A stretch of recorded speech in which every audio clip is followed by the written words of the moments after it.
Bharat blissful wisdom. ఏ శుభకార్యం ప్రారంభించినా సంకల్పం చెప్తాము. సంకల్పం అంటే ఏమిటో శాస్త్రీయంగా తెలుసుకుందాం, నేర్చుకోవడానికి ప్రయత్నించుదాం ఈ వీడియోలో. పుణ్యస్నానాలు, దానాలు, హోమాలు, నిత్య పూజలు, సంధ్యావందనం మరే విధమైన శుభకార్యమైన సంకల్పంతో ప్రారంభించాలి అంటారు. వారు మన ఋషులు మనకి చక్కని సులభమైన సంకల్పాన్ని ఉపదేశించారు. అసలు సంకల్పం అంటే ఏంటి? సంకల్పం అంటే కేవలం పేరు, గోత్రం చెప్పడం మాత్రమే కాదు, దేశకాల సంకీర్తనని జోడించి చెప్పే ఒక అద్భుత ప్రకరణ అంటారు. ఇందులో బ్రహ్మాండం నుంచి మనం నివసించే గృహం, మన కుటుంబం వరకు చెప్పి అందరి క్షేమాన్ని ఆశిస్తూ భగవంతుని కొరకు చేస్తున్న శుభకార్యం అని చెప్పటమే. ఇందులో కాల సంకీర్తన కూడా ఉంటుంది. సృష్టి ప్రారంభం నుంచి ఈ రోజు వరకు చెప్పే కాల వివరణని కాల సంకీర్తనం అంటారు. సంకల్పం 3 విధాలుగా ఉంటుంది. మహాసంకల్పం, ఇది వివాహాది పెద్ద శుభకార్యాల సందర్భంలో చెబుతారు. రెండవది సంకల్పం, అన్ని నిత్య పూజలు, నిత్య అనుష్ఠానాలు, శుభకార్యాలకి చెప్పేది సంకల్పం. సంకల్పాన్ని 2 విధాలుగా ఉంటుంది. ఒకటి నిష్కామ సంకల్పం, రెండవది సకామ సంకల్పం. నిష్కామ సంకల్పంలో భగవంతుని ప్రీతి చేద్దాం, లోక కళ్యాణార్థం అని చెబుతారు.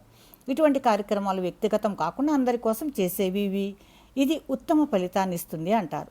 సకామ సంకల్పంలో ఏ కోరికతో శుభకార్యం చేస్తున్నామో ఆ కోరికని భగవంతునికి తెలియచేయటం, ఇది పూర్తిగా వ్యక్తిగతం. మూడవది లఘు సంకల్పం. ఒక పెద్ద శుభకార్యాన్ని కానీ ఒక శుభ కార్యక్రమం జరిగేటప్పుడు అంతర్గతంగా వచ్చే వేరు కర్మలు ఆచరించే ముందు చెప్పేదే లఘు సంకల్పం. సంకల్పం గురించి మార్కండేయ పురాణం ఇలా చెప్తుంది. దేవతార్చన, వ్రతాలు, పుణ్య కార్యక్రమాలు చేసేటప్పుడు ప్రారంభంలో సంకల్పం చెప్పాలి అంటుంది. సంకల్పం ఎందుకు చెప్పాలంటున్నారు మన ఋషులు. సంకల్పంలో పరమాత్మని, సర్వసృష్టిని, కాలాన్ని, ప్రదేశాన్ని తలుచుకొనటం ద్వారా ఆయా దేవతల రక్షణని గృహస్థుడు పొందుతాడు. వారి రక్షణలో తన కార్యక్రమాన్ని పూర్తి చేయగలుగుతాడు. అంతేకాకుండా తాను సంకల్పించిన కార్యక్రమం యొక్క ముఖ్య ఉద్దేశాన్ని గుర్తు చేసుకోవటం ద్వారా ఆ కోరిక తీరే విధంగా విశ్వశక్తికి అనుసంధానం కాగలుగుతాడు. సంకల్పం మనం చేసే శుభకార్యాన్ని చేయగల శక్తిని మనకి తెలియకుండా మనలో నింపుతుంది. సంకల్పం ఎలా చెప్పాలి అంటే, పెద్దలు ఒక మాట అంటారండి, శాస్త్ర ప్రకారం సంస్కృతంలో ఇచ్చిన విధంగా చెప్పవచ్చు, లేదా మనస్ఫూర్తిగా భక్తితో మనకి తెలిసిన భాషలో ఇష్ట దైవానికి విన్నవించుకోవచ్చు అని.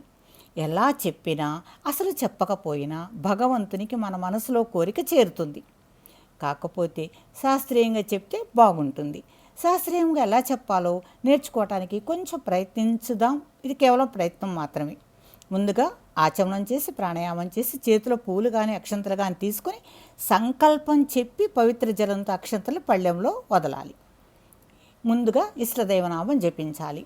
తర్వాత 50 కోటి యోజన విస్తీర్ణ మహీమండలే 1,00,000 యోజన విస్తీర్ణ జంబూద్వీపే భరతవర్షే భరతఖండే మేరోహ దక్షిణ దిగ్భాగే గంగా కావేర్యో మధ్యప్రదేశే శ్రీ మహాలక్ష్మీ నివాస స్వగృహే సమస్త దేవతా బ్రాహ్మణ గురుచరణ సన్నిధౌ శ్రీ మహావిష్ణు రాజ్ఞాయ ప్రవర్తమానస్య ఆద్య బ్రహ్మణ ద్వితీయ పదార్థే శ్రీ శ్వేత వరాహ కల్పే వైవస్వత మన్వంతరే అష్టావింశన్ మహాయుగే కలియుగే ప్రథమపాదే అస్మిన్ వర్తమాన వ్యావహారిక చాంద్రమాసేన ప్రభవాది 6 సంవత్సరాణం మధ్యే. ఇది ఇంతవరకు అయిపోతుంది. ఇక నుంచి వ్యక్తిగతం అండి. శ్రీమాన్ పేరు, నామధేయస్య, ధర్మపత్ని సమేతస్య మమ కుటుంబస్య క్షేమస్థైర్యధైర్య విజయ అభయ ఆయురారోగ్య ఐశ్వర్యాభివృద్ధ్యర్థం ఆది భౌతిక, ఆది దైవిక, ఆధ్యాత్మిక త్రివిధ తాప శమనార్థం ధర్మార్థ కామమోక్ష చతుర్విధ ఫల పురుషార్థ సిద్ధ్యర్థం దేవతా సంపూర్ణ అనుగ్రహ ప్రాప్త్యర్థం మమ ఉపాత దురితక్షయ ద్వారా పరమేశ్వరముద్దిశ్య శ్రీ పరమేశ్వర ప్రీత్యర్థం పూజాం కరిష్యే.